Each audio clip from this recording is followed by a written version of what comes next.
I was fortunate enough I grew up going to a youth center where we would just go in to play.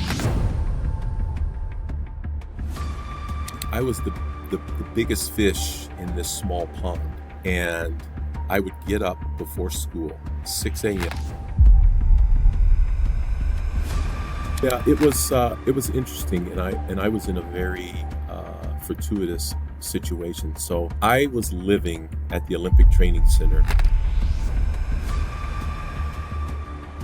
Well, I think it's the same skills we've talked about earlier in terms of the things to be an athlete, right? So you have.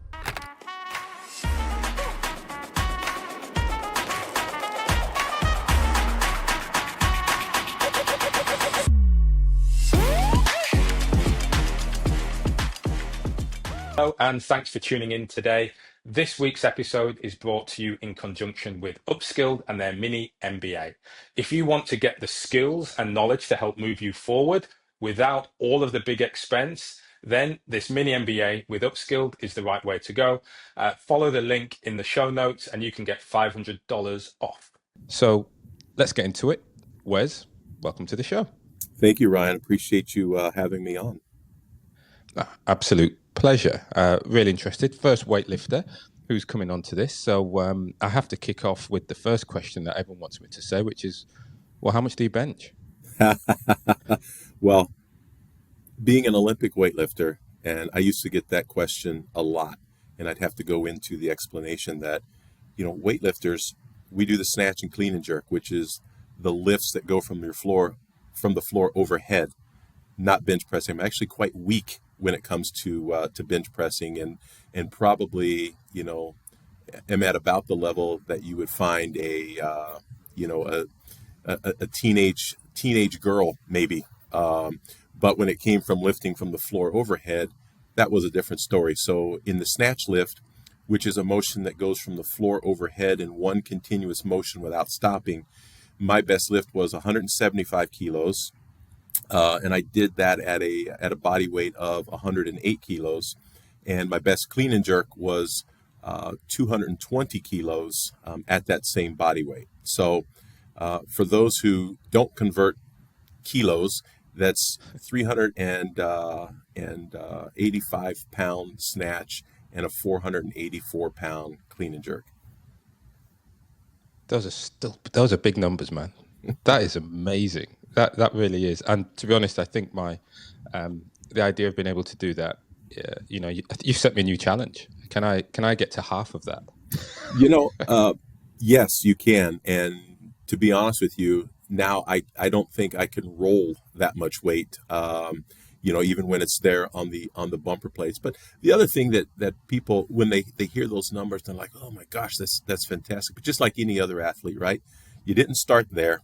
It was the years of building, blocks upon blocks upon blocks to finally one day arrive at that. So like everybody who is finding success, whether it's in sport or in a career, working in corporate America, you kind of start, from humble beginnings, and you try to implement all of those skills into your craft, so that one day you can arrive. And I remember because I started at 12 years old, 99 pounds, and one of our coaching manuals for the U.S. Weightlifting Federation, they had a phrase that said, from little acorns, mighty oak trees grow. And that was basically my career, starting as an acorn and growing into an oak tree. Yeah, and you certainly grew. And so tell me a bit about those humble beginnings. How at 12 do you sort of get into weights or weightlifting, and when does it get serious? Yeah, it's very interesting because I was fortunate enough I grew up going to a youth center where we would just go in to play basketball or shoot pool or air hockey or foosball. And it was about 3 blocks from my house, so I could walk there very easily. And I spent a lot of time there because, why be at home when there's nothing to do, when you can go to the recreation center? So I'm there with my friends and we're playing basketball. And one day, the youth director, who was also the weightlifting coach, he comes in and he interrupts our game, and he says, "I'm having a weightlifting meet today. You have two choices. The first choice is you can go home. The second choice is you can lift in the competition." So it didn't take me long to evaluate what I wanted to do. I was taught actually how to do the lifts about an hour before the competition started. I did a 25 kilo snatch, I did a 35 kilo clean and jerk, and I ended up in fourth place in my first ever competition.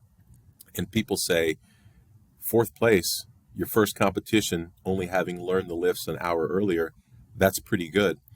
Unfortunately, there were only four people in my weight class, so I was dead last, but fourth sounds a lot better than dead last.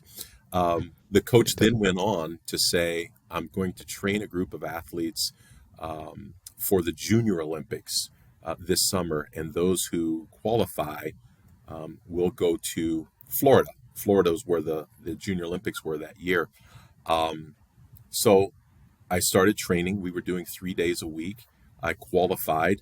I ended up going to the Junior Olympics and winning everything.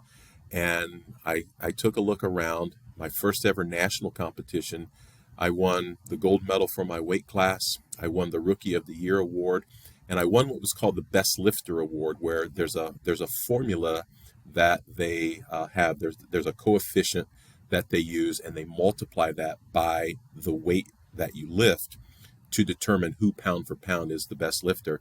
And I won that award for everybody who was 13 years old and younger, for all the weight classes. So for every weight class, for the 13 and under division, I was the best lifter, even though I was in one of the smaller weight classes. So I looked around and I said, I've got two trophies, I've got three gold medals around my neck. Um, I'm getting to travel. This is something that I think I can get used to, and I stuck with it for the next 17 years. Wow, that's a great story, and I just like the way you came dead last, but then you continued. Fourth, You come fourth. I came that's fourth. fourth. Sorry, yeah, for the we'll get the headline right. Fourth, okay, yeah. Um, but you liked the. I guess you had that early success, and that kept you coming back. That kept you coming back for more. You stuck at it for 17 years, and is that then? I mean, was that it? Does it? Is there at 16 it's different, at 18 it's different? Does are there, how does it change? How did you change in during that period? Yeah, 100% it changes because at 12 years old, you really don't have much going on in life, right? You live at home. Your parents, cook your meals for you. You go to school, and you're just trying your best to stay out of trouble and to just kind of have fun on the daily. So as you get older, you get your driver's license, you get girlfriends, you have friends pulling you in all sorts of different directions, wanting to kind of do these things because, if you don't surround yourself with people who are, kind of on the same path as you, or, just involved in some sort of activity, they tend to want to pull you into whatever activities that they're doing that are non-sport, and usually something that can get you into trouble.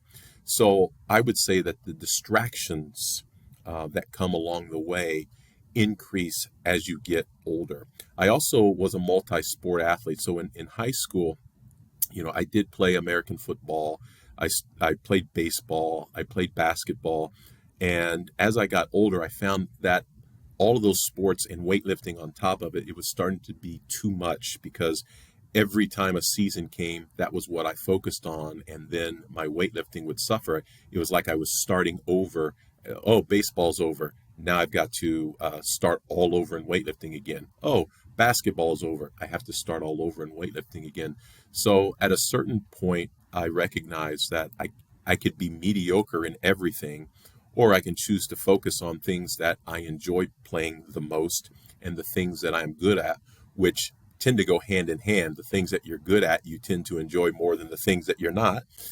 So I stuck with basketball and weightlifting and kind of cut down on some of those distractions. But Really along the way, I was fortunate to have guiding forces in my life that kind of kept me on the path. And there were detractors out there along the way as well that saw my promise and saw my potential and would say, well, here's what's going to happen. We've had lots of should have beens and could have beens, and eventually they go down a different path, and you're going to probably go down that same rabbit hole as well.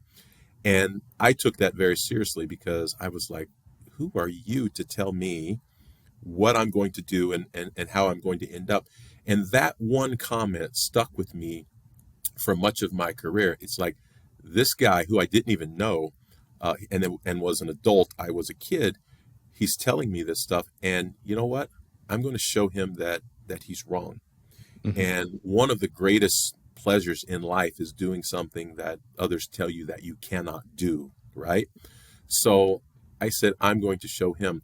On the other hand, I had my coach who was always looking out for my long-term development and always looking out for me as a human being and as a person. He wasn't concerned with the accolades that he could get as a result of my performances.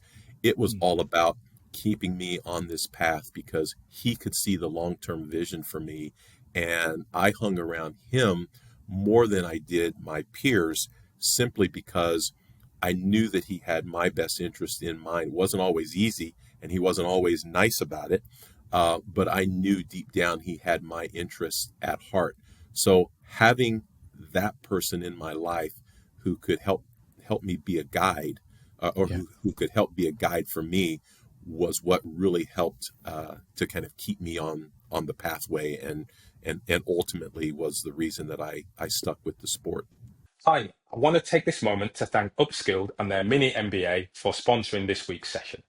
One of the great things about their mini MBA is it allows you to gain the skills and knowledge to help propel you that little bit further forward. It gets you understanding the vocabulary in the room and also gives you some of those skills to navigate the corporate career, the government career, or indeed stepping into not for profit. So, big thanks for Upskilled and the mini MBA for sponsoring this week. And hey, check it out.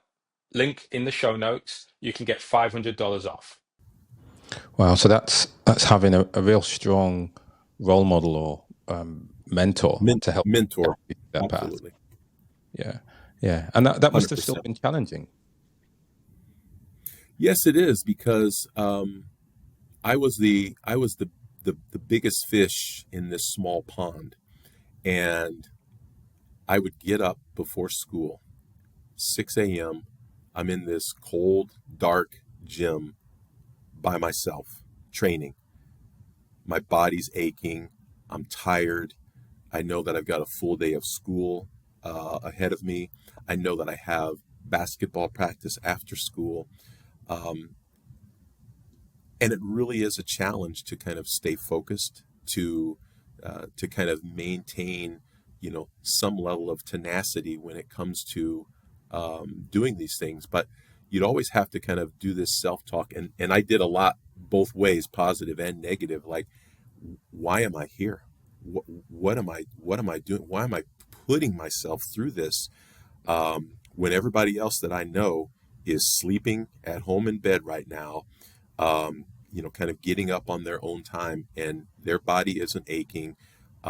They're not exhausted. They don't have the kind of schedule that I have to keep.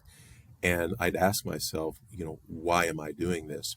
But then when you go to a national event and you're on the local news or you're in the newspaper and you're having this success, that was the part that I said, okay, this is why, I'm doing these things, because I am in pursuit of something greater, Mm. and really convincing myself that I'm not missing out on anything. I can be one of the many, and be over here just kind of doing what everybody else is doing, or I could be one of the few and submit myself to something that not many other people are willing to do. And for me, I always loved the challenge of being able to do something that other people couldn't do. And that was what drove me. Yeah, I mean, that's it's great that you're able to find that motivation, that dream.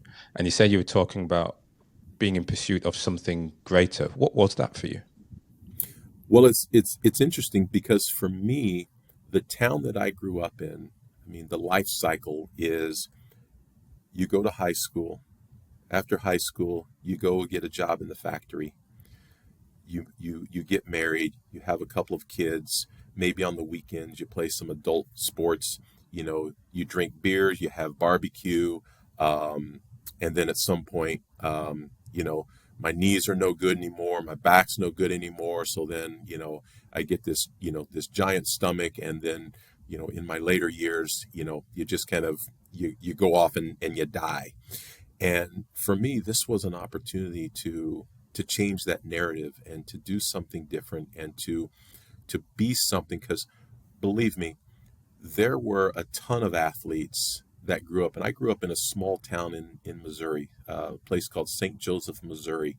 And if you don't know anything about Missouri and St. Joe specifically, it's where the Pony Express began, the Pony Express, and where Jesse James, the famous outlaw, was shot and killed.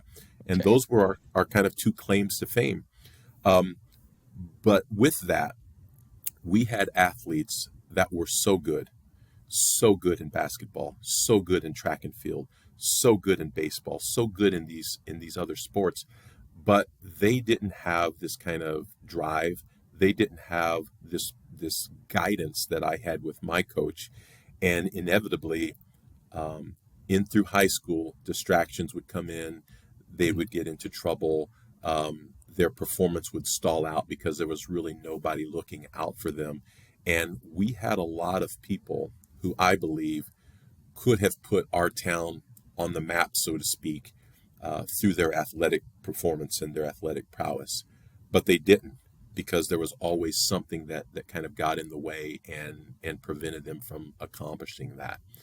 So for me to have this opportunity to do something that others weren't willing to do, and it really is something, again, the drive, you have to be willing to do things that other people aren't willing to do in order to have that success. And a lot of that is the mental toughness to be able to endure those sorts of things, the training, the constantly missing out on spring break trips or house parties or other activities that all your friends are going to.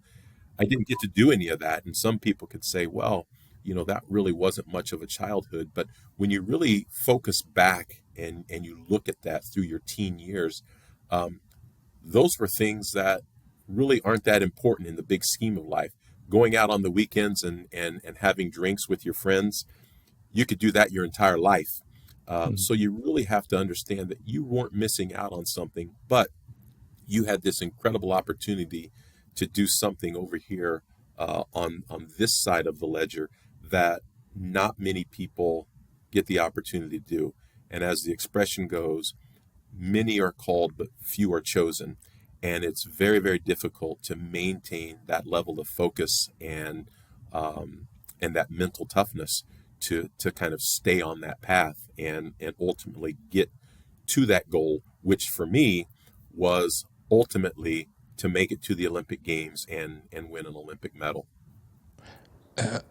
And how did it feel for you when you stepped into the sort of Olympic arena with your first weight up there on stage? How did that feel for you? Certainly, there was a sense of pride, uh, but there was this kind of feeling of being overwhelmed, right? Because here you are on the biggest stage in your sport. It can't get any bigger than that uh, for the sport of weightlifting, the Olympic Games. So here you are, and you really start to think of why you're there and who you're representing. You're representing your country, you're representing your family, you're representing yourself, you're representing your community. And the pressure was something that was really overwhelming, because people try to look at this event and say, you've got to treat it just like another competition. Well, that's easier said than done. because with the Olympic Games, it's once every 4 years. So if you don't perform on that day at that time, you have to wait 4 years before you can even try to make the team to do it again. It's not like, well, we've got a championship every year and boy, we came up short this year. We'll try again next year. That wasn't how our sport was. It was every 4 years. So you had that added pressure, on top of there. But I would say it's really an immense sense of pride to be there to represent your country. And a quick story about that. My first games, I was there 1992 in Barcelona. And that's, if you remember, the famous games where the archer shoots the flaming arrow up to the torch and the cauldron is lit. And, Yeah. I still get goosebumps thinking about it. That was also the first year that the American basketball, the Dream Team, was assembled. That's right. So I was in the front row. When we marched in, I had the front row seat. Actually, we were standing, but front row on the infield to watch the entire Olympic opening ceremony. Someone comes up to us and says, I need you to take 5 steps backwards. So our whole row, we take 5 steps backwards. And then files in the Dream Team. Charles Barkley, David Robinson, Larry Bird. You're just like, oh my gosh, this is incredible. So what was remarkable about that was, well, first of all, I didn't get to see anything because at 7 feet tall and this wide, I didn't see anything but the arrow go and light the cauldron. But when they were giving comments and they were saying words like, here on the infield are assembled the best athletes on the planet. And I take a step back and I'm looking at these guys and I'm like, yeah, these guys really are the best athletes on the planet. And I had to catch myself and say, wait a minute, I'm standing on the same infield. I am included in that group as well. Yeah. Because I never saw myself in that light until that comment. And then I really started to think, so now the pride is there that, yes, I can say I'm an Olympian. I'm in a very exclusive group. And to be in the presence of those that they say are the greatest athletes on the planet, it was just something that was just an immense feeling of pride. Yeah, I bet it was. That's a great story, and absolutely right. You're in that group. You've been to the Olympics. Certainly a dream of mine to go, not just to watch but to compete. But Yes. it's amazing. It's great to speak to you, and and hear that dream and watch that become a sort of reality. Now, I guess one of the bits I'm really interested in is, well, you are looking at those basketball players as they come and they stand in front of you. They're full time. That's their job. Well, the stats tell us they're not set for life, but financially they receive an income that should set them for life if things go correctly. For you, that wasn't the case. So how, you being there, what was the life like for you? Were you full time, fully paid up as a weightlifter? So that's where 100% of your dedication went, or did you have to find other sources of income to keep food on the table, to keep living? Yeah, it was interesting, and I was in a very fortuitous situation. So I was living at the Olympic Training Center in Colorado Springs. So my medical was taken care of, my food was taken care of, the training facility was taken care of, my coaching was taken care of, international trips, those were all paid for. But we didn't have at that time a stipend. So if I wanted to go to a restaurant, if I wanted to go to a movie, if I needed to pay my car insurance, I had to find another source of income because there was just nothing available. Short of following the basketball players off the field and hoping that, something fell out of their pockets that I could scoop up, I had to find a way to live. Now, fortunately, many of my expenses were taken care of, which allowed me to basically say this was my job. This was what I did on a full-time basis. I didn't get paid for it, but it was really my job, and I knew that it was something that was temporary. So, I worked really hard to make the best out of that situation. So I would just pick up odd jobs here and there, so that I could have a little bit of money in my pocket, so that if I needed to fly back home for Christmas, or for my parents' birthday, or something like that, I had the ability to do that. But really, most of my time was dedicated to the sport. We trained 30 hours a week. I also was going to school at the same time, and then I would have like a little part-time job that I'd pick up 4, 5, 6 hours a week or something like that, just enough to have some money in my pocket, but also to break up the monotony of training, right? So you'd have a little bit of a distraction with school, a little bit of a distraction with work, so that you weren't just kind of always in your head about how did training go this day, and how training is going to go tomorrow, and what's the evening session going to be like, and those sorts of things. But to answer your question, it was my full-time job. I just didn't get paid for it. So you said you always thought it was going to be temporary. When did you realize it was going to end? When did it come into your mind that, hold on, I'm going to have to do something else? Well, it's really funny, and I'll answer that question in two ways. So the coach that I told you, who was my mentor, who looked after me and still looks after me to this day, from the very beginning, he told me how important it was to get a college degree, because one day, he goes, you're not going to be able to pick those weights up anymore. And it's either going to be because you've gotten at an age now where you just can't pick up the poundages, and the kilograms that you used to, or if an injury happens, God forbid, it may end before you want it to. So you need to have something to fall back on. Okay. So he harped on me constantly, and he kept telling me, and it's funny because he was a youth center director, right? He said, you can't even apply for my job without a college degree. I'm down here at this recreational center, and you can't even apply for my job. And he essentially instilled in me that until you get this degree, you can't even be the level of a youth director. And he just harped on me, and he teased me about this all the time. Hey, do you have he would call the degree your piece of paper. Hey, do you have that piece of paper yet? Every time he saw me, every time he talked to me on the phone, I'm working on it. I'm working on it. I'm working on it.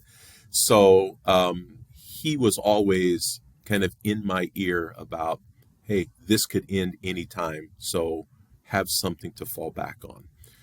The other way that I'll answer that is, after the 96 Olympics were over, I had a great games. I finished in 6th place, which was the highest U.S. finish since probably the 1984, 88 games, one of the two. And I was very, very proud of myself.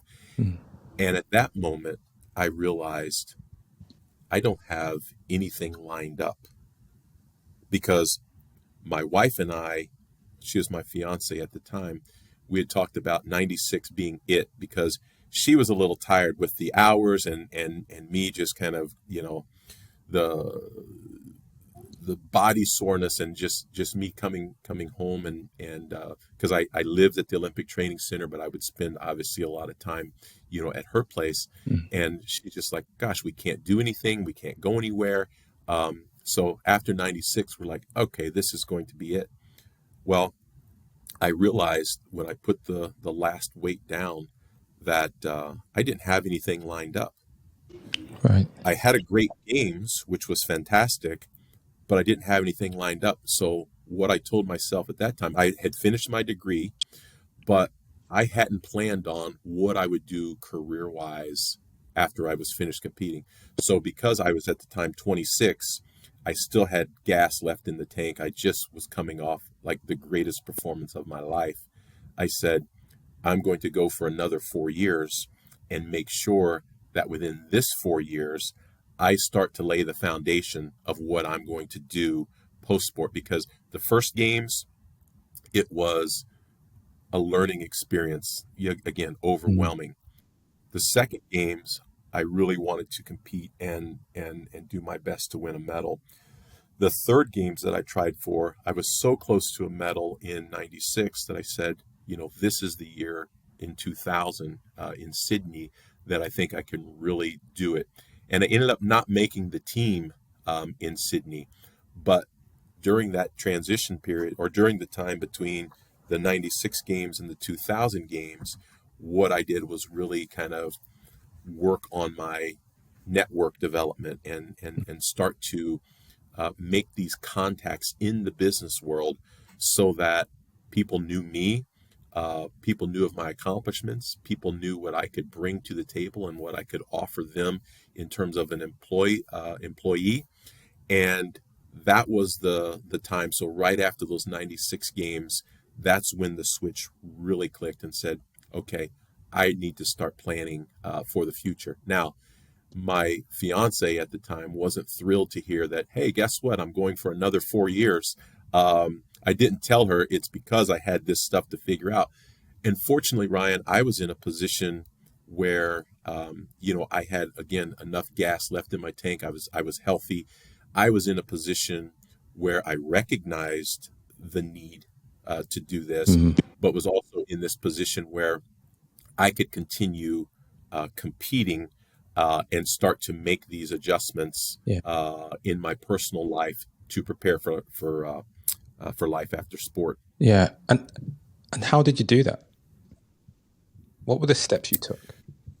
Yeah, it's you have to be very deliberate about it. As you mentioned in the introduction, I do consider myself an introvert. It's surprising that I'm even married because I would never go up to someone, female or otherwise, and introduce myself. If you introduced yourself to me, oh, that was great, and I was okay.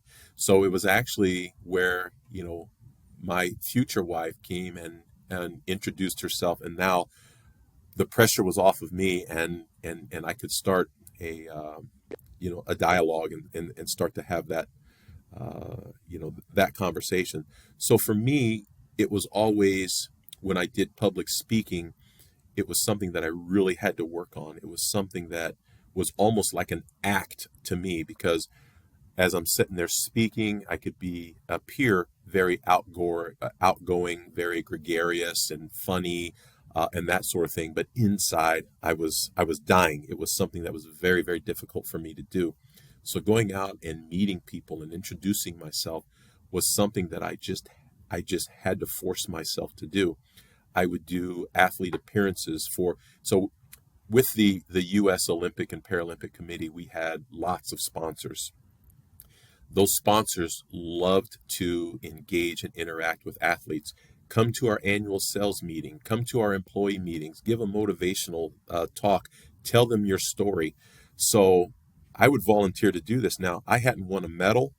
I wasn't in a popular sport from American society standards, Mm. but I was an athlete. I had an Olympian, as my on my resume, and they were happy to have anybody that would come. And because I didn't have this name recognition, I couldn't command a high price for what I was doing. So for like $250, I would go and I would speak to these corporations and give this motivational talk. But I would sit at the table, because usually it'd be at like a dinner or a luncheon or something like that. So I would get to sit with executives and tell them my story and introduce myself and get their business cards. I was deliberately doing this to kind of build my network so that I could stay in touch with these people, keep them up to date on how I was doing. Hey, I'm just checking in. Wanted to let you know I won the nationals. So I'm going kind of back and forth and keeping contact with these folks, knowing that one day when I was finished, I would have a personal contact point and personal relationships with these individuals who might be able to have a position for me. Because the fact that you're an Olympian, it's somewhat of a novelty to have you working at their company. So that novelty is what opens the door for you. Or you're a professional athlete, that novelty is what opens the door for you. Once you get in there, the novelty will wear off quickly. So you have to use the same things, the same tools, the same characteristics that made you successful as an athlete, and apply those to your work in the business world, your competitiveness, not where you're trying to step on people to get ahead, but where you're trying to do your work in a way that would motivate and inspire those around you to do theirs at a higher level. So your employer sees you, basically this rising tide raises all boats philosophy, and they would see you doing that and improving the teams around you, because now we created this competitive environment. And for you, it comes naturally. For those who entered the workforce right out of college, right out of university, they don't have that instinct to compete like that. So it was a great addition to whatever team and you were a part of, whatever company or organization you were a part of, for you to prove yourself. With that said, you have to humble yourself as well. And I was just having a conversation about this before I came on to the podcast here. You have to humble yourself, because what happens is, even in a small sport like mine, weightlifting, it's not huge on the national stage. It's not huge, in American culture. But in my own little weightlifting community, I could walk into a competition and have people's eyes get big because Wes Barnett has just arrived, and I was revered. So you go from that to now I'm 30 years old. I never had a full-time job. And now all of a sudden you have to start at the bottom Yeah. because you have no experience. And you have your peers who have been working for the last 8 or 10 years right out of college who have this leg up on you. So now what you have to do is humble yourself to say, hey, if I need to go get coffee, I'll be the person that goes and gets coffee. If I need to fold up chairs and carry tables and sweep the floor, I will do that, because there is nothing that is below me. And my whole philosophy was, I don't care what job you're doing it, you do it at a level that's never been done before, and then you'll start to kind of progress up that ladder. So by humbling yourself like that, it really helps, because I think a lot of athletes struggle from being revered to now being the person to run and get copies, or the one to go and get the coffee runs. And you have to be able to endure that, just like it was when you were an athlete. You didn't start off as a champion. You started off at the bottom and you worked your way up. So the mental aspect, the mental toughness that you deployed when you were an athlete, you have to do that in this workforce and be willing to start at the bottom and work your way up.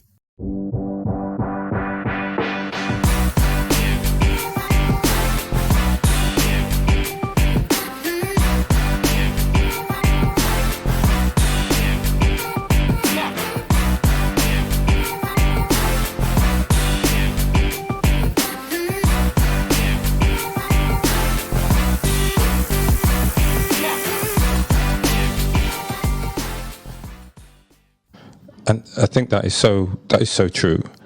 And one of the elements, as I speak to many athletes, that they struggle with is how to humble themselves, how to cope with that change in stature and change in, I guess, your position in the conversation. You walk into a room and your position has changed.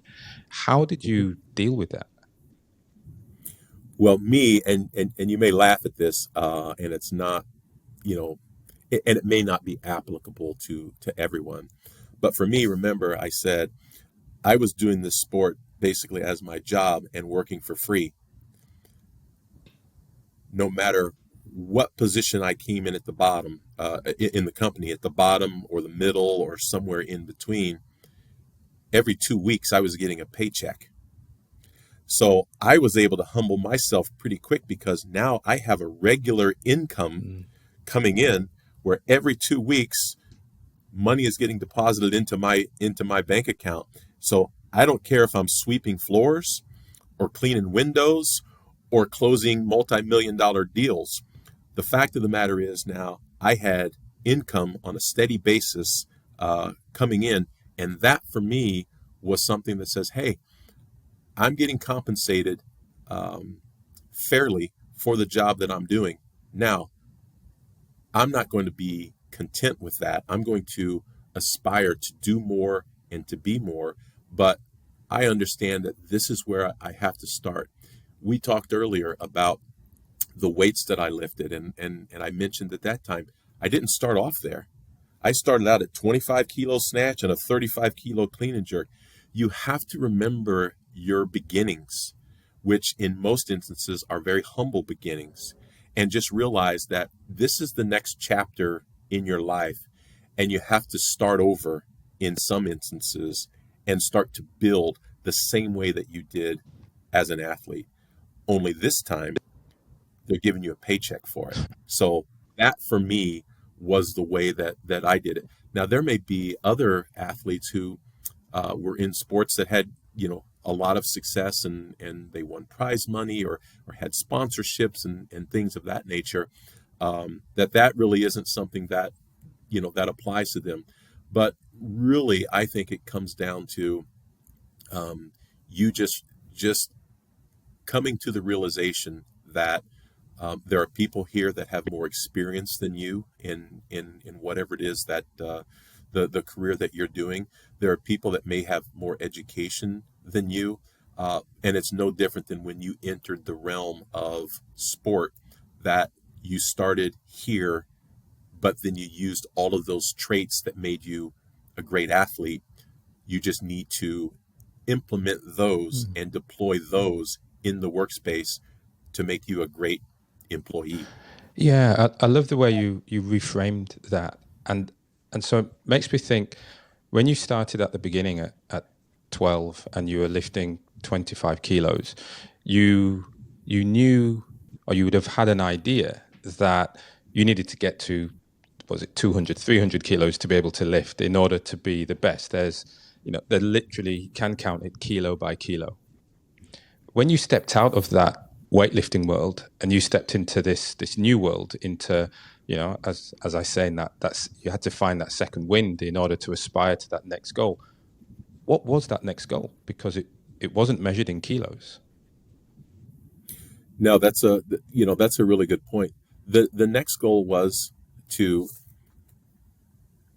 take everything that I've learned from being in sport and apply that to life, apply that to my next chapter in life. Because everything is, I look at everything like a book, and we have chapters, and I believe it, to a certain extent, your book is already written, you just don't know it yet. So you're kind of falling into places, and you continue to turn the page, and this was just the next page. So for me, I wanted, and I was always driven to be successful no matter what it was. And that's why I was such a terrible sore loser. Like if I got beat at something, I was the poor sportsman that would throw the equipment or flip the table or whatever, just because I hated to lose. I wanted to be the best at everything that I did. Now, as I got older, I realized that, hey, you can't carry on like that, and you have to set an example. So I internalized a lot of that frustration. But everything that I did, I wanted to do at a high level. Otherwise, what's the point in doing it? And my coach, when I went out to Colorado Springs, he said something to me that I've used as my philosophy in life. Ever since I heard it from him. And it's like, and this goes back to, no matter where you start at, in a company or whatever it is that you're doing, the way to have success, my opinion, so it's not the truth, just my opinion, hold yourself to a higher standard than anyone else expects of you. So in my job, and I was fortunate because I transitioned from an athlete right to working for the U.S. Olympic and Paralympic Committee in the sport performance department. So if we had projects that were due by Friday, I wanted to get it done by Wednesday. If you had to do this 4 times, I wanted to do it 7 times. I always wanted to hold myself to a higher standard than anyone else expected of me, so that whenever I delivered something, it was never like, hey, thanks for that, but it was always, wow. I did that in sport. I try to do that in life. And ultimately, what I wanted to do is have the same success in life as I did in sports, so that I can just be comfortable. I can take care of my family, and I can do the things that really makes me happy, and spend time with my family. And you really can't take yourself too seriously. I joke around a lot. I joke about myself a lot. I laugh at myself a lot in front of other people, because that's just my personality.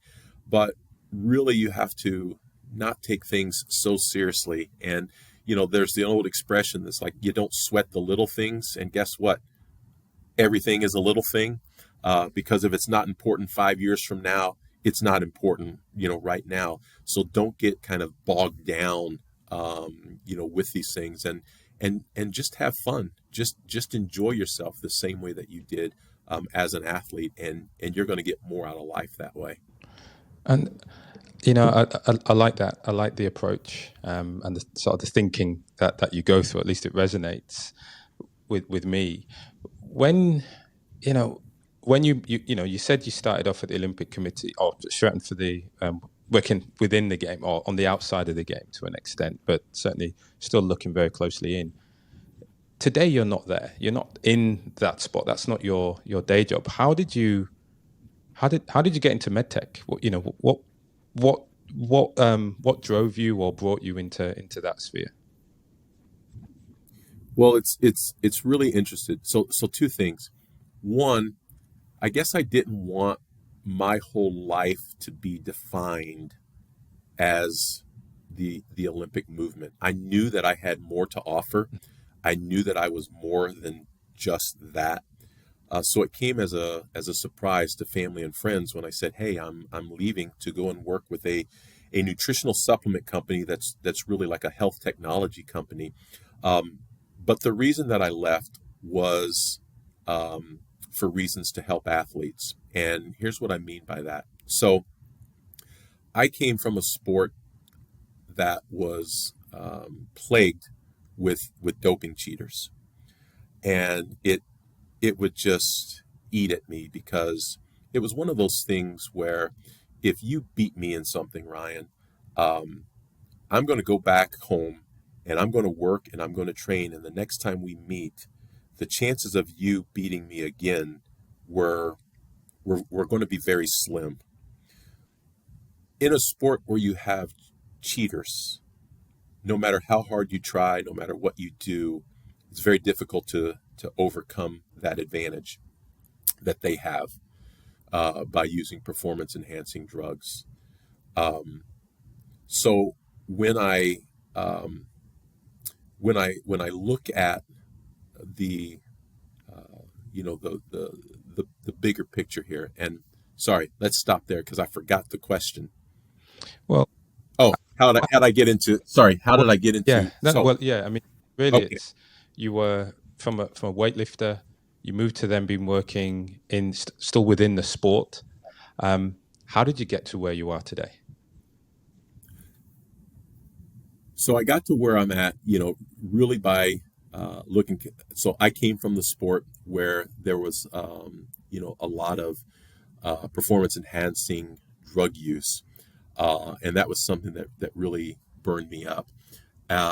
Really, we had athletes who then started failing drug tests, not because they were trying to cheat, but because they were taking tainted nutritional supplements. I wanted to find a solution for them. So I started looking far and wide for a company that could test their products, that could validate efficacy, that had every certification that you could imagine to give the athletes peace of mind. I came across a company called Thorn, and they were doing everything that I imagined, that I wanted, but they were doing it at a level above anything that I thought was possible. So this was very exciting for me, and I'd never heard of them before because they had spent most of their existence in the medical space creating nutritional supplements for doctors to prescribe to their patients. Um, when I came across them, I said, "Well, here's the problem that we're having in sport." One thing led to another, and they could validate and third party test and do all of these things that I wanted for Olympic athletes. They came to me after the 2016 Olympics in Rio and said, "Look, we know the medical space, we don't know the sports space. Can you come and help lead our charge into sport?" And I just looked at this as another opportunity to help the athletes, at a level that goes beyond just administration and evaluating plans and maybe cutting, athlete support checks and things of that nature. This really, um, you know, got down in the weeds, so to speak, to be able to kind of help them with an issue because we knew the athletes were taking supplements. We knew that they weren't doing it in a safe manner, and we knew that there was nobody out there that was helping them. So I wanted to grab that mantle and take on that challenge and find a way to help keep athletes safe, give them peace of mind, and protect them. So that's when I made the switch from the Olympic movement and Paralympic movement into the world of health and wellness and nutritional supplements and health technology. Yeah, that's great. And so, the last couple of questions really. In order for you to be successful in your role today, what skills do you think you brought with you? Well, I think it's the same skills we've talked about earlier in terms of the things to be an athlete, right? So you have to set goals for yourself. You have to have perseverance, to be able, not everything is going to work out exactly how you plan it, every single time. So you have to never just give up. You just got to keep moving forward, no matter how slow, no matter how small the step is. You just got to keep moving forward. You got to do things with integrity. You have to work hard. This is the thing, nowadays that I find people just want everything easy. Let me take a pill to lose weight. Let me take a pill to bring my cholesterol down. What is an easy way for me to get there? And the reality is there are no shortcuts. Anything worth having, anything worth achieving is worth putting in the work for.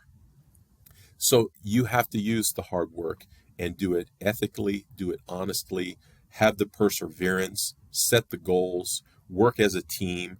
All of those characteristics, again, that went into making you a successful athlete. You're just doing it in a different environment, and an environment that in some instances is harder to penetrate than the sport world, because these individuals, sometimes in corporations, it's all about themselves. How can I get ahead? How can I step on this person to make it to where I want to go? But the reality is, if we're kind of working together and doing things as a team, the old saying, right? You want to go fast, go by yourself. If you want to go far, go together as a team. And that was me. I was in an individual sport, in the sport of weightlifting, and then I transitioned into a work environment. Well, that's a team setting, and being able to kind of implement those skills.